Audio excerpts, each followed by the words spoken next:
वसु Katara sir हमारे साथ में हैं और आज सर से अब बात करने वाले हैं आज इस शुरुआत पे स्टडी आईक्यू के ऑफलाइन सेंटर की शुरुआत पे कि आखिर किस तरह का आप लोगों के लिए एक्सपीरियंस अब पढ़ाई का होने वाला है, कैसा आपको क्लासरूम एक्सपीरियंस मिलने वाला है। सर पहला मेरा आपसे, मैं बिल्कुल बहुत बढ़िया हूँ सर और शुभकामनाएं आपको भी सर हमारे इस नई शुरुआत के लिए।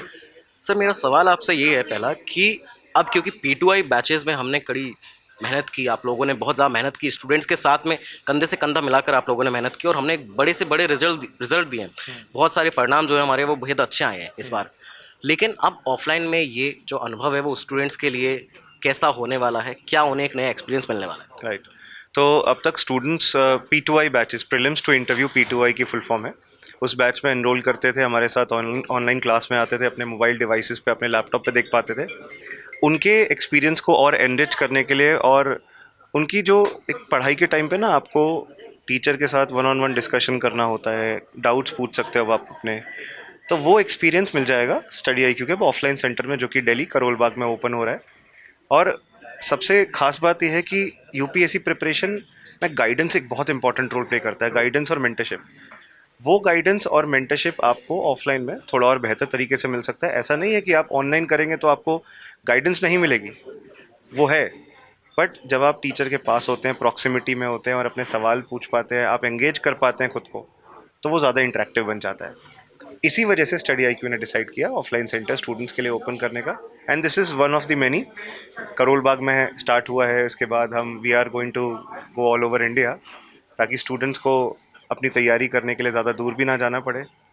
सबसे खास चीज़ ये है कि हम अपनी पूरी प्रिपरेशन जो करवा रहे हैं, सारी क्लासेस, सारे जीएस के सब्जेक्ट्स कवर करा रहे हैं, उसमें books, answer writing practice, prelims test series, mains test series, and सबसे इंपॉर्टेंट चीज़ है डाउट क्लियरेंस, ये सब प्रोवाइड करते हैं।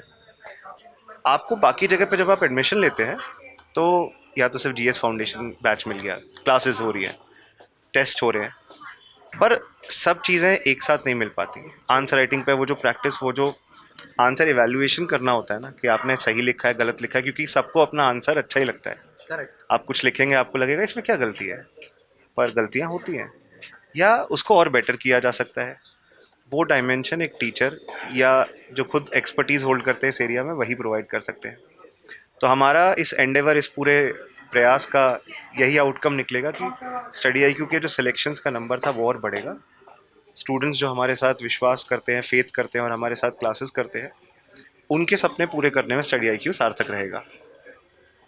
सर इकोनॉमिक्स को, आपके सब्जेक्ट को आप कब कैसे ज़्यादा इंगेजिंग बनाएंगे, कैसे उन्हें इजी लर्निंग बनाएंगे ऑफलाइन क्लास में? क्योंकि ऑनलाइन में तो आपने काफ़ी ज़्यादा इंगेज करके रखा हुआ है बच्चों को, बच्चे आपके बहुत ही ज़्यादा एक तरह से फेवरेट फैकल्टीज़ में से आपको मानते हैं और आपके कई सारे फॉलोअर्स हैं, लोग आपको प्रेज़ करते हैं, स्टूडेंट्स आपके सिलेक्ट होते हैं। तो आप इकोनॉमिक्स को ऑफलाइन में कैसे आप इजी लर्निंग बनाने वाले हैं? Right. तो इकोनॉमिक्स लोगों के लिए मुश्किल इसलिए हो जाता है क्योंकि उनका बैकग्राउंड नहीं है। कोई भी चीज़ अगर आप नहीं पढ़े हुए हो, नया है आपके लिए, तो मुश्किल तो लगता ही है। ज़्यादातर लोग साइंस या ह्यूमैनिटीज़ से भी हैं, तो non commerce, non economics background से हैं, तो उनके लिए बिल्कुल नया एक्सपीरियंस होता है इकोनॉमिक्स पढ़ने का, जिसमें inflation, national income, banking, monetary policy, ये सब बिल्कुल एक यूनिक एरिया है जिसको कवर करना है। और बहुत ज़्यादा लॉजिकल सब्जेक्ट है, बहुत ज़्यादा रैशनल है, इंटरलिंकेज क्रिएट करके चलना पड़ता है, जो कि बाकी सब्जेक्ट्स के साथ आपको इंटरलिंकेज क्रिएट करोगे, मल्टी डायमेंशनल अप्रोच के साथ चलोगे तभी समझ आएगा। इसीलिए इकोनॉमिक्स कुछ लोगों को मुश्किल लगता है। अब उसको और बेहतर बनाने के लिए, एंगेजिंग बनाने के लिए हम रियल लाइफ एग्जाम्पल्स लेके चलते हैं। हम अपने आसपास रोज़ कुछ ना कुछ देख रहे हैं, अखबार रोज़ डेली पढ़ते हैं, रोज़ उसमें कहीं हमने सीपीआई पढ़ा, कहीं हमने ह्यूमन डेवलपमेंट इंडेक्स पढ़ा, क्या है उसका मतलब नहीं पता।